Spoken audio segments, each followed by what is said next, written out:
L'essence originelle de Tonton Carton, c'est vraiment la création de déguisements et de jouets pour enfants. Ouais.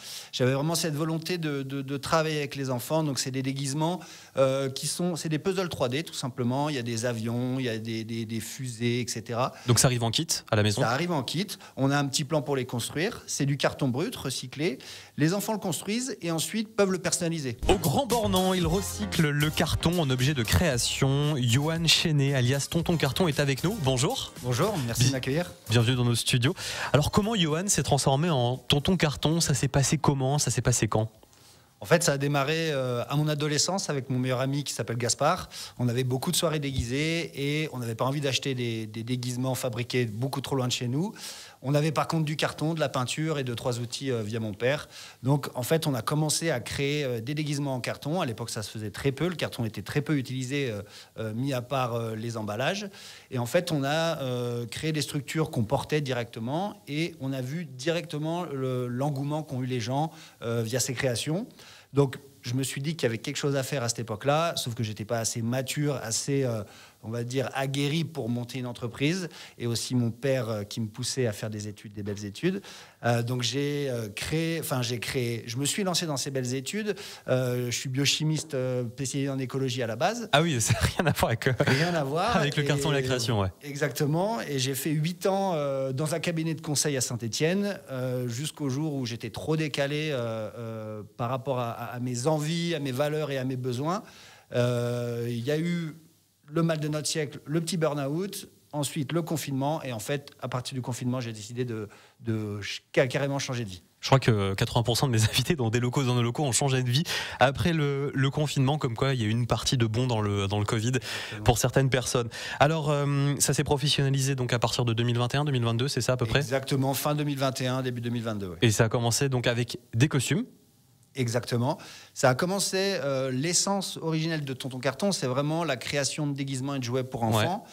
J'avais vraiment cette volonté de travailler avec les enfants. Donc, c'est des déguisements c'est des puzzles 3D, tout simplement. Il y a des avions, il y a des fusées, etc. Donc, ça arrive en kit à la maison? Ça arrive en kit. On a un petit plan pour les construire. C'est du carton brut, recyclé. Les enfants le construisent et ensuite peuvent le personnaliser. Beaucoup l'aiment, on va dire, brut, mais beaucoup le personnalisent avec de la peinture. Et ensuite, l'objectif, c'est bien évidemment que ces déguisements vivent et que les enfants jouent avec. Alors, vous allez faire un tour d'ailleurs sur le site de Tonton Carton. Il y a vraiment tout. Il y a plein de choses. Il y a des ailes de papillon, il y a des voitures, il y a des avions. Alors, vous la trouvez où, toute cette imagination? C'est quoi? C'est déjà ce que vous avez construit avec votre pote à l'époque, ou c'est de la création? Vous regardez un peu sur Internet? Il y a plusieurs sources d'inspiration, on va dire. C'est ce que moi, j'aurais aimé avoir quand j'étais petit. Mais il y a aussi beaucoup le réel, en fait. Tout simplement, quand je crée, le processus est systématiquement le même. Entre guillemets, je vais chiner une création, donc un tracteur, un train qui est beau parce qu'il est ancien ou autre. Je vais prendre des photos ou je les trouve tout simplement sur Internet, les photos. Et à partir de ça, je vais créer un dessin 2D. Un peu plus enfantin, dirigé vers la petite enfance. Et à partir de ça, imaginer le puzzle 3D, comment le construire, comment le transformer en déguisement. C'est plus facile qu'un plan d'un magasin de meubles pour monter après? C'est sensiblement la même chose. Okay. Souvent, papa et maman ou papy et mamie sont là pour aider les enfants. Ouais. Alors, vous retrouvez bien sûr tout ça sur le site internet. Il y a aussi des accessoires comme des épées, des boucliers. Donc, c'est personnalisable. Donc, on peut l'acheter brut et on peut aussi le colorier, le peindre, et c'est laisser libre cours à son imagination. Exactement. Moi, j'aime penser que chaque enfant va créer sa propre version. S'il l'aime brut, très bien, tant mieux pour lui. Par contre, il peut très bien prendre de la peinture, des feutres peinture et venir faire en fait sa propre création. Et en fait, le jouet Tonton Carton est un support de créativité plus qu'un jouet fini tel quel. Alors, en plus de tout ce qui est des jouets, des déguisements, vous faites aussi des événements, c'est-à-dire? En fait, le déguisement et le jouet, je me suis vite confronté à un manque de créativité parce que moi, j'adore concevoir les jouets. Par contre, les vendre et les produire beaucoup moins.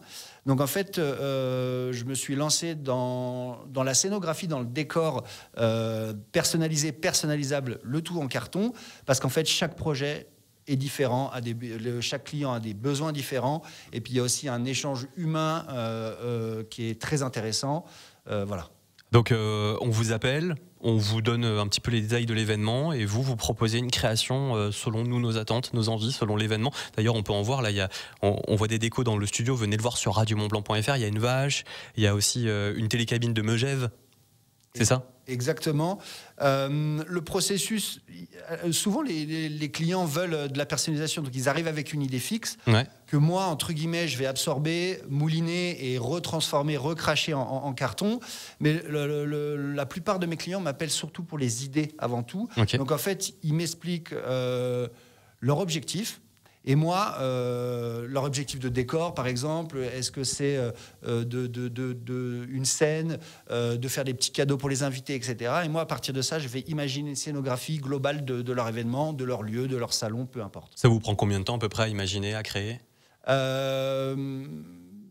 Ça dépend vraiment des projets et des besoins des clients, mais je pense que j'ai été fait pour ça, enfin, dans le sens où je suis tellement en phase avec ce que je fais aujourd'hui, je suis fier de ce que je fais, ça me plaît, et en fait j'ai l'impression que j'ai fait un autre métier qui me correspondait pas, et aujourd'hui je sais que faire du carton ça me prend peu de temps parce qu'il y a ce feeling avec, et je sais pas d'où ça vient, mais en tout cas je suis en phase avec ça. C'est quoi la demande la plus dingue que vous avez eue, la déco la plus originale, la plus grande peut-être ? La déco la plus grande, c'est la Folie Furieuse. Tous les ans, c'est un événement sur le Grand Bornand où en fait il y a 400 mètres de restaurants à décorer. Cette année, par exemple, c'était le thème galaxie, donc extraterrestre. On a fait une scène DJ qui était un vaisseau spatial qui faisait 6-7 mètres de large. Ah oui, taille réelle. Voilà, des soucoupes volantes qui font 10 mètres de large, des choses comme ça. Ça, c'est ce qui me plaît le plus parce qu'on englobe tout un lieu avec une scénographie. Alors j'imagine que vous devez avoir du coup chez vous au Grand Bornand un stock de carton énorme. Et effectivement, il y a 2-3 plaques de carton qui sont stockées dans mes ateliers. Ouais. C'est du carton recyclé, c'est-à-dire que vous le trouvez où ce carton ? Alors, on est sur du carton à 95% recyclé. En fait, l'ensemble des cannelures, donc l'intérieur du carton est recyclé. Il y a juste la face avant et la face arrière, donc 5% qui ne le sont pas, tout simplement pour des contraintes esthétiques. Bien sûr. Moi, j'adore ce côté croissant parce que je suis un gros gourmand. En fait, le recyclé blanchit et il y a des petites impuretés qu'on n'a pas avec la fibre neuve.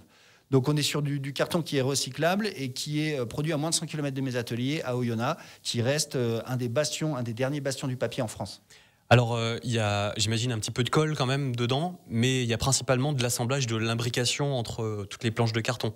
Exactement. Il y a plusieurs directions. Soit on va fonctionner sur du modèle 100% puzzle, donc avec un système d'encoche, sans outils. Soit on peut fonctionner sur des modèles peints, collés, etc. Ça va vraiment dépendre du besoin du client et du détail. Alors là, il y a peut-être des organisateurs d'événements qui nous écoutent, des parents. Ça tient longtemps ces décos, ça tient longtemps ces jouets ou c'est fragile ? Alors, on me demande souvent, c'est pas fait pour l'outdoor, c'est vraiment pour l'intérieur. Par contre, on peut avoir des structures en extérieur protégées de la pluie, des intempéries. Ça peut vivre ad vitam aeternam à partir du moment où on en prend soin. Ça reste du carton. Même s'il est de haute densité et de haute qualité, faut vraiment être minutieux. Après, il y a aussi des événements sur lesquels vous venez directement. Vous créez les pièces, les décos avec les enfants, par exemple, et on peut venir les peindre, on peut venir les dessiner. J'ai vu, par exemple, sur votre compte Instagram qu'il y avait un train, une sorte de train avec plein de wagons qui était fait, qui était énorme, qui était dingue. Exactement. Donc il y a eu ce côté déguisement que je mets un peu de côté, mais il y a le côté travail avec les enfants qui est pour moi le plus valorisant de ce que je fais et ce que je préfère. La plupart du temps, c'est des petits ateliers, effectivement, où on vient concevoir, construire et décorer des petites structures, un vaisseau spatial, un sapin, un télécabine, peu importe. Donc il y a ce petit modèle-là où chaque enfant va repartir avec sa petite création à la maison. Et il y a aussi le modèle collaboratif où là, on va faire des fresques avec d'autres artistes locaux, dont le train géant, le fameux train géant, qui était en partie, l'avant était une fresque collaborative pour les enfants, et tout le reste était dédié à des artistes locaux. Alors comment on peut vous retrouver, Johan ? Alors, pour voir mon travail de scénographie et de personnalisation, c'est sur mon compte Instagram, tonton.carton, et la marque de jouets sur le site tonton.carton.fr.